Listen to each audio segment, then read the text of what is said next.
नमस्कार, आप देख रहे हैं मास इंडिया डिजिटल नेटवर्क और मैं बीबू कुमार झा। देखिए जुगसलाई नगर परिषद क्षेत्र में है और वार्ड 15 में है। कई कैंडिडेट हैं कंटेस्ट में और सबसे बड़ी बात है कि 44 साल के बाद ये चुनाव जो हो रहा है, तो लोगों में काफी उत्सुकता है। हो भी क्यों ना, क्योंकि विकास जो होगा, अब जो भी लोग चुन के आएंगे वार्ड पार्षद, अध्यक्ष, वो निश्चित रूप से इस जुगसलाई को और विकास करेंगे। और देखा जाए तो काफी ये पॉश एरिया है, यहाँ पे दूर दराज से लोग आते हैं, बिजनेस का बहुत बड़ा हब है और ये क्षेत्र को और कैसे डेवलप किया जाए। तो वार्ड 15 में कैंडिडेट मैम है। सबसे पहले मैम स्वागत है आपका। नमस्कार सबको। मेरा वार्ड 15 को हम लोग बहुत अभी डेवलपमेंट बाकी है। ये एक तरह से अभी अंडर डेवलप्ड वार्ड है, जिसको हम लोग एक प्यार से संजो के, परिवार से संजो के इसको डेवलप्ड में लेके जाना है। क्योंकि कल जैसे हम एक सभा पे गए थे, हम लोगों ने जाना कि जब वार्ड को हम लोग भारत देश बनाएंगे तो ये बेहतर हम लोग डेवलप कर पाएंगे। तो इसको हम लोग एक अंडर डेवलप्ड से डेवलपमेंट पर लेकर जाना है। तो जैसे कि हम जान रहे कि यहाँ तारों की बहुत समस्या है, तारे जगह जगह लटकी हुई है, डिजिटल मतलब इसको हम लोग को और इम्प्रूव करना है। स्ट्रीट लाइट्स बहुत जगह ऐसे हैं, हम लोग अभी जब घूम रहे हैं प्रचार में तो देख रहे हैं कई जगह अंधेरा है, जिससे कि हमारी बच्चियां सुरक्षित नहीं रह पाएंगी। तो वहाँ रोशनी लेकर आना बहुत जरूरी है। लाइन जब कट जाती है तो सोलर लाइट यहाँ पे है या नहीं? अभी तक तो नहीं है, तो अंधेरा रहता होगा। बिल्कुल अंधेरा हो जाता है। रात में बच्चे 10 बजे घर आए तो वो अनसेफ हो जाती हैं। तो उनके लिए उस सुरक्षा को लेके आना बहुत जरूरी है। हमारे कई लेडीज ऐसी हैं, कई बुजुर्ग ऐसी हैं कि जिनको सफाइयों का सही नॉलेज ही नहीं है। तो उनके लिए अगर जब हम लोग छोटे छोटे वर्कशॉप्स करेंगे तो उससे वो शिक्षित भी हो पाएंगी और अपना साफ सफाई और ज्यादा मेंटेन कर पाएंगी, जिससे कि क्या होगा, ऑटोमेटिकली बीमारियां कम हो जाएंगी, घर में खुशहाली बढ़ जाएंगी। क्योंकि जब आप साफ रहेंगे तो आप तंदुरुस्त रहेंगे। बिल्कुल। अभी जैसे कि एक घटना हुई है, इंसिडेंट जो 16 नंबर वार्ड में चोरी हुई है, 22 लाख का ज्वेलरी। बिल्कुल। तो ये कहीं ना कहीं तो ये लापरवाही हो गई, बड़े मतलब कि ये घटना है, तो कहीं ना कहीं ये वजह बन गया स्ट्रीट लाइट। क्योंकि अगर आप लाइट नहीं है तो अंधेरे में किसको देख पाएंगे, क्या समझ में आएगा आपको।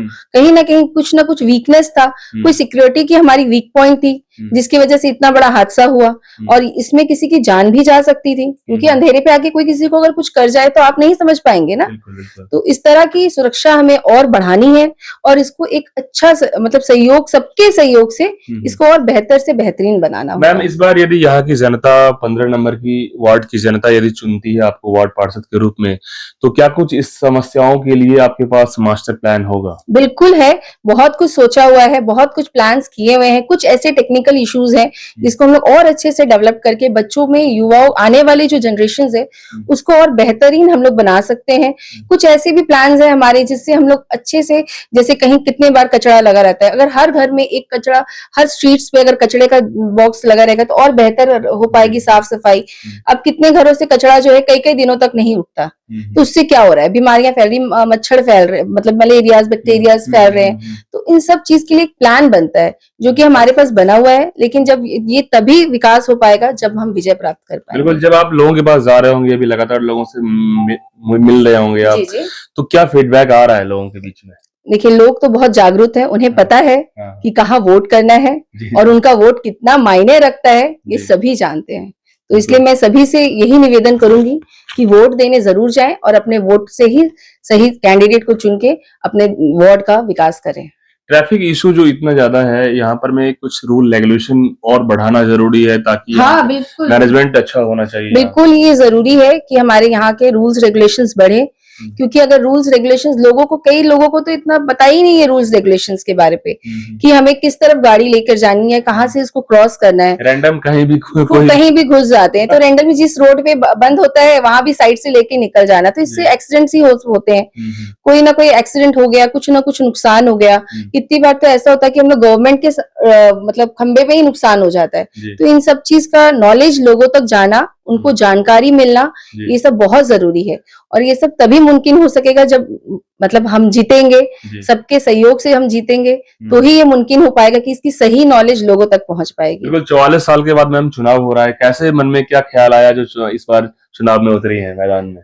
सबसे पहले तो देखिए, जब मेंबर हम लोग उतरे हैं कैंडिडेट बनके, तो विकास के बारे में ख्याल आया कि विकास होना चाहिए। हमारी जो यहाँ की जो नारी शक्ति है उसको उभर के बाहर लेकर आना चाहिए। क्योंकि कहा जाता है कि एक नारी होती है जो घर से मतलब शुरुआत करती है शिक्षा का। तो जब उन्होंने मौका दिया है हमें, तो हमें शुरुआत अपने घर से करनी है, अपने वार्ड को एक परिवार बनाकर चलाना है ताकि ये और विकसित हो सके। क्योंकि लोग ये भी कह रहे हैं कि अब हम लोग ये देखेंगे कि इस बार जो भी कैंडिडेट खड़े हैं वार्ड पार्षद हो या अध्यक्ष पद के लिए, तो बैकग्राउंड देखना भी बहुत जरूरी है। और सबसे क्या है कि समाज में लोगों के बीच में उनका पब्लिक फिगर भी होना बहुत जरूरी है। ये बहुत जरूरी है क्योंकि आज ठीक है, सबके बैक सपोर्ट में सब कुछ होना बहुत जरूरी। जब कैंडिडेट विजय हो जाएगा तो उसका शिक्षित होना बहुत जरूरी है। जब आप किसी एसडीओ से मिलते हैं, आप किसी डीसी से मिलते हैं, तो आपको पर्टिकुलर इतना आना चाहिए कि आप लेटर में क्या टॉपिक मेंशन कर रहे हैं। आपको अपने कैंडिडेट, अपने वार्ड की बात किस तरह से अपने से बड़े पोस्ट वालों को रखनी है। आप किस पोस्ट पर हो, आपको अपने से बड़े पोस्ट पर किस तरह से उसका ओहदे का रिस्पेक्ट रखना है। जब तक इस कैंडिडेट को ये पता ही नहीं होगा तो वो आगे वाला काम कैसे करेगा। बिल्कुल, अभी हम रिसेंटली एक आकांक्षा जी का इंटरव्यू लिए हैं, वो भी कैंडिडेट हैं, वो भी मतलब कि कंप्यूटर साइंस से इंजीनियर हैं। तो पढ़े लिखे लोगों को आना चाहिए इसमें, देखा जाए तो वो मतलब कि ये बहुत मस्ट है। जी, मैं तो यही बोलूंगी कि जितने शिक्षित लोग हैं वो इस चीज को जाने कि आज हमें शिक्षा को आगे बढ़ाना है, तो शिक्षित लोगों को ही आगे लेकर आना होगा, जो आपकी बात को सही मतलब पोस्ट तक पहुंचा सके, आपकी बात को सबके सामने रख सके। जब तक आपको बात रखनी नहीं आएगी, किसी से बात करनी नहीं आएगी, तो आप किस तरह से अपने वार्ड की बात आगे रखेंगे। इशू जो होता है कि ठीक है, महिलाओं को आगे आना चाहिए, बिल्कुल, जो पढ़े लिखे महिला हैं, बिल्कुल ये बहुत आधी आबादी का बहुत बड़ी चीज है। लेकिन क्या है कि कुछ ऐसे लोग हैं जो मतलब कि बातों को रख नहीं पाते हैं, रबर स्टंप बन जाते हैं, तो ये बड़ा इशू होगा यहाँ के पब्लिक के लिए। ये इश्यू तो पब्लिक खुद जानती है, जनता खुद जवाब देगी कि डमी कैंडिडेट को अगर वो वोट देते हैं तो उनको क्या हासिल होगा। तो फ्यूचर उनको देखना है, लोगों को तय करना होगा। हाँ, ये मेरा नहीं निर्णय होगा, ये जनता का खुद का निर्णय होगा कि आपको मतलब अपने वार्ड को डेवलप करना है कि जो जहाँ है उसको स्टैच्यू बना के वहीं रखना है। अधिकारी जो होते हैं नगर परिषद क्षेत्र में, वो भी जेपीएससी से होते हैं और वो उनको पता होता है कि कैसे मुझे हैंडल करना है। यदि आप पढ़े लिखे नहीं रहेंगे तो घुमा दिया जाता है कि नहीं? आप पढ़े लिखे नहीं रहेंगे तो लेटर जो आएगा पढ़ेंगे कैसे? यही बात है ना। आपके पास लेटर आता है, आप पढ़ के समझेंगे कि नहीं लेटर में है क्या, प्रॉब्लम क्या आया आपके पास, तो आप उसको सॉल्व कैसे करेंगे। ये इसलिए जरूरी है, बहुत जरूरी है कि आप सही कैंडिडेट चुने, और ये जनता के हक के लिए है, तो ये जनता का ही फैसला होना चाहिए कि वो क्या कैंडिडेट। 23 तारीख को मैम वोटिंग है, 27 को रिजल्ट है, होली से पहले जश्न का माहौल बनेगा, जो लोग भी जीतेंगे, क्या लोगों का लास्ट मैसेज रहेगा? मैं तो यही बोलूंगी कि आपका वोट बहुत मायने रखता है। आप सबसे हाथ जोड़कर निवेदन है कि सही कैंडिडेट चुने और अपने वार्ड का डेवलप करने के लिए उस कैंडिडेट को बहुत मदद करें, क्योंकि आपकी मदद से ही सब कुछ हो सकता है। बिल्कुल, देखिए सुरेंद्र कौर जी का जो बात है कहीं न कहीं खास लगा है, और होना भी चाहिए, क्योंकि मैम पढ़े लिखे नॉलेजेबल लग रही हैं और निश्चित तौर पे लोगों को ये समझना होगा। मैम एजुकेशन सेक्टर से जुड़ी हुई हैं आप स्कूल भी चलाती हैं, कौन सा स्कूल है? मैं सुभाष मिडलैंड हाई स्कूल की वाइस प्रिंसिपल हूँ और पिछले 20 साल से वहां मैं पढ़ा रही हूँ। मैं जितना भी वहाँ का ऑफिशियल्स वर्क है सारा मैं खुद ही देखती हूँ, और मतलब बच्चों के साथ घुल मिल के सारा दिन स्पेंड करती हूँ। और मैं ट्यूशन एनआईएस के जितने भी ट्यूशन है वो खुद लेती हूँ, जिससे कि बहुत जो पुअर बच्चे होते हैं वो उभर के अपने आप को ला पाते हैं, क्योंकि कई बच्चे ऐसे होते हैं जिनको पढ़ने का मौका नहीं मिलता है।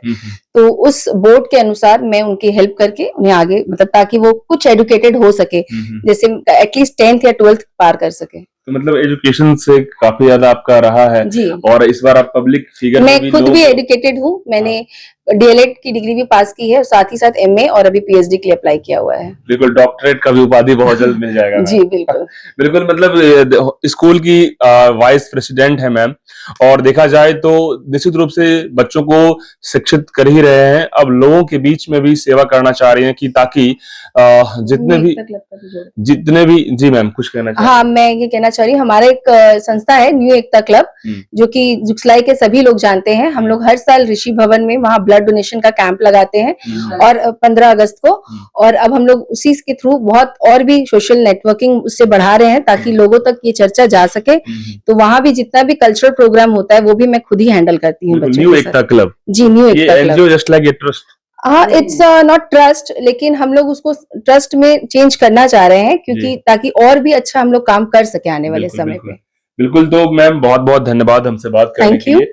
और देखा जाए तो जुगसलाई का जो इस बार 44 साल के बाद चुनाव है, निश्चित तौर पे लोग बहुत उत्साहित हैं। 23 तारीख को जब वोटिंग होगा तो निश्चित रूप से सब लोग जाएंगे और देखना होगा कि लोगों को कि कौन अच्छा कैंडिडेट है, और आप उन पर विश्वास कीजिए जो हमेशा आप लोग के साथ अवेलेबल होंगे, हमेशा जो है पब्लिक के लिए हमेशा तत्पर रहें। और दूसरी बात है कि समस्याओं के लिए हमेशा खड़ा होंगे आपके साथ, क्योंकि वही लोग आपके साथ खड़ा होंगे जो हमेशा से आपके साथ पहले से भी रहे हैं। ये बहुत महत्वपूर्ण होगा ये चुनाव, और सब कुछ अब जो है 23 तारीख को आप लोग सोच समझ के वोट करें। बहुत बहुत धन्यवाद।